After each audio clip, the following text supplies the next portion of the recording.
You know, one team that I like to look at as a very well-managed franchise is the Tampa Bay Lightning. Now, overall, I think that they're generally smart with their approach. Another team is actually the Montreal Canadiens. I think that they've been excellently managed over the last number of years, and I just love watching good managers manage. You know what I mean? Where you're like, boy, that was a good decision. Oh, wow, I can see the logic there. Oh, wow, you know what? That makes a lot of sense. Drop it in the comments, guys. Question of the video. What is your favorite managed franchise? I know it's a little bit of a corny thing, but it's true. Management is literally everything in the National Hockey League. Like, if you don't have good management, you're screwed. If you don't have a manager that can properly analyze the issues with your team, whether it's your team is a little bit too slow, whether your team needs more depth down the middle, whether your team needs, a goalie, this is what you need from your management group. We're going to be talking about how this relates back to the Vancouver Canucks and really interesting trade rumors today, but welcome back to Pixel Plus Hockey. If you could make sure to hit that subscribe button, it would be so greatly appreciated, and thank you so much for supporting me as well. It is very humbling. Now, why do I specifically mention the Tampa Bay Lightning when talking about well-managed franchises? I'm going to tell you why. It's because they make decisions at the right times, and they've won cups, and they've been good at drafting, blah, blah, blah. They've been good at it all. And one of the things that they did recently was letting go Steven Stamkos.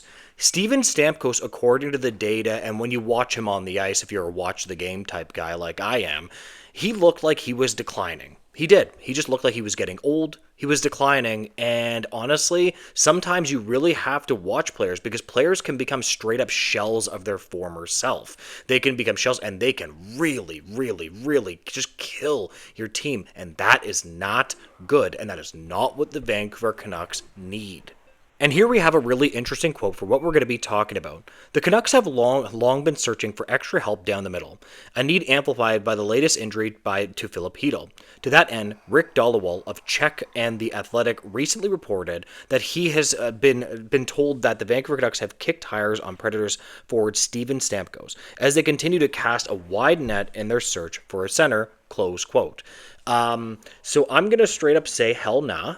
Like, I don't know. Okay, here's the thing. I'm encouraging Canucks fans. If you disagree with me, drop it in the comments. Why do you disagree with me? Do you think that this would be a good move? I just don't see the logic here. I mean, this guy has fallen off quite a bit. Perhaps you can say that is the Predators, but when players fall off like this, it's not impossible that Steven Stamkos could have a good season, but he has just, boy, oh boy, has he really fallen off with his statistics. It is interesting because even his last year in Tampa, he did actually have 81 points in 79 games, which is excellent statistics, and 40 goals. But as soon as he went to the Predators, man, oh man, did he just decline. 53 points in 82 games. That is simply not up to his standards, and he has declined sharply again, with only 2 points in 13 games. This is a player that's 35, and you have to be extremely careful. Now, luckily, to me, by my eye, it just looks like the Vancouver Canucks are inquiring about this player. Just because they made a call doesn't mean they're actually going to get this player, and thank God for that. Now let's take a look at this player's contract. The cap hit of $8 million. According to Puckpedia, he's in year 2 of 4 of the contract. He's an unrestricted free agent at the age of 38. $8 million for a guy with 2 points in 13 games. I don't think so, guys. And here's the thing, even a more interesting thing here is, again, what I was able to find on Puckpedia about his contract is the clause is a no movement clause, and it doesn't have anything else but the no movement clause there. I'm pretty sure that his contract is a full no movement clause. I don't know. I tried to look this up as much as I could, and that's what I could find.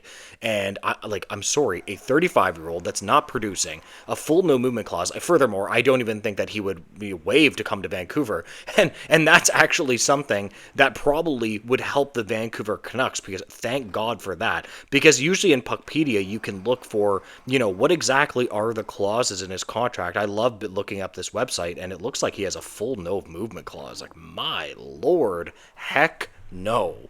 Like for me, when I look at the centers that are available, the number one that's available right now is going to be Pavel Zacha. That's the best one. That is the youngest. That's in his prime. That's a proper center. That is a decent defensively. That can still score about 60 points. That can stay with your franchise for a little bit. His contract only has this year and the next when it comes to Pavel Zacha. But I just that's the player that I would be pointing to. Like I'd be able to give up some assets for that player because at least you're getting a center in his prime, not a 35-year-old old guy that's, I mean, he can, he just can't produce at an NHL level right now. With a full no movement clause, can you imagine if they were able to get him to convince to waive his no movement clause, which I don't think they would, but still, stay far away from this stuff. And here's the thing about the Vancouver Canucks cap situation as well, is that they are nearly 2.8 million into LTIR per Puckpedia. That was what I looked at it last. It's like, how could they even do so? I mean, I guess they could trade possibly some contracts out, but oh man, I just don't like this rumor at all. When I saw it, I was like, this just screams like, essentially the Vancouver Canucks just making calls for the sake of making calls or whatever, or maybe they just are really really worried about the future of their center position, which I can understand why they're worried about the future of their center position. I totally get it, but this is just not the answer at all. And the funny thing is, when players get this old, they're probably better off as wingers anyway. Like even John Tavares that plays for the Leafs, he probably should be playing a bit more wing. He's kind of old, right? It's kind of difficult for older guys like this to even play center in the NHL anyway. Although Steven Stamkos does have a pretty good amount of experience at center as well. Anyways, long story short, I don't want to disrespect, an elite, players that's won cups. He's obviously a great player, but this is just not at all what the Canucks need. Drop it below, though. I encourage you guys, if you disagree with me, drop it below. Tell me why. What am I missing here? Do you think he's going to have just a bounce back season? I think what the Canucks need is to hopefully Philip Hedl is fine, and honestly, just draft and develop at this point because it is so hard to find centers in the National Hockey League. And this is why I totally understand why Vancouver went after Marco Rossi. I had some of my friends that are hardcore Canucks fans say to me, oh, why were they going to give up their first round pick for Marco Rossi? I was like, dude, do you see the center market in the NHL? Marco Rossi is actually pretty good. Yes, I know he's diminutive, but he is quite a good center. Of course they tried to give up a first round pick for him. And by the way, Marco Rossi now has 12 points in 12 games, 3 goals and 9 assists. Man, I wish the Vancouver Canucks really were able to get this player because he is pretty darn good. So they're going to have to look otherwise. I would prefer them to get Pavel Zacha in my opinion. But I am going to leave this video here. If you could make sure to like, comment, and subscribe, I would greatly appreciate it. And make sure to have a great day, guys. Goodbye.